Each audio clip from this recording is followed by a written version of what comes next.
काला को कांग थो बोले सजण ईंदो अलाए छा। दोस्तों हींअर यादगार महफ़िल जो चोथों कलाम ॿुधंदासीं जंहिंजा शाइर आहिनि हाजी ग़ुलाम नबी महेसर। उस्ताद जलाल चांडे जी यादगार नायाब प्राइवेट महफ़िल वॉल्यूम नंबर 19 शानी तव्हां ॿुधी रहिया आहियो वॾेरे नूर मोहम्मद वसाण जे तावन सां, जेको उस्ताद जलाल चांडे जो सचो आशिक़ दीवानो ऐं परवानो आहे। दोस्तों इन कलाम जे लाइ असांखे फरमाइश कई आहे असांजे पीरी प्यारे दोस्त हाजी मिर्ज़ा ख़ुश्क सऊदी अरब खां ऐं असांजे पीरी प्यारे मेहरदीन ख़ान कोटवार राजस्थान इंडिया खां। अचो त पोइ गॾिजी ॿुधूं पंहिंजे चैनल कामरान जानी सिंधी यूट्यूब ते ऐं पेज फेसबुक ते।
पेशकश कामरान जानी सिंधी।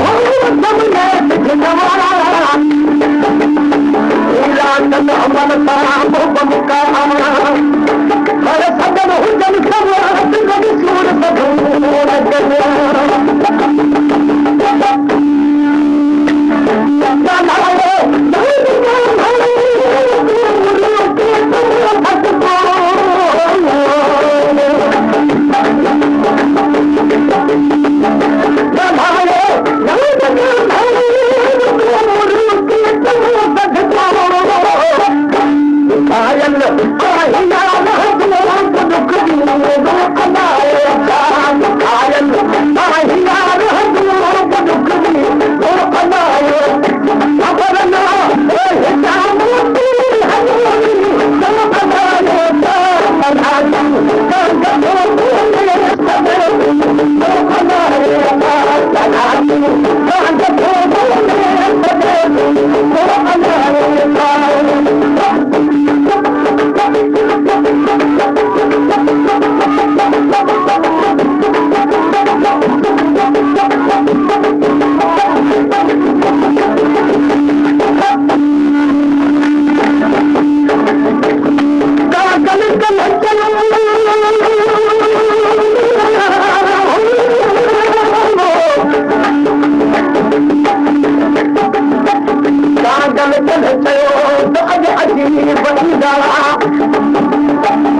हुकमरान जानी सिंधी।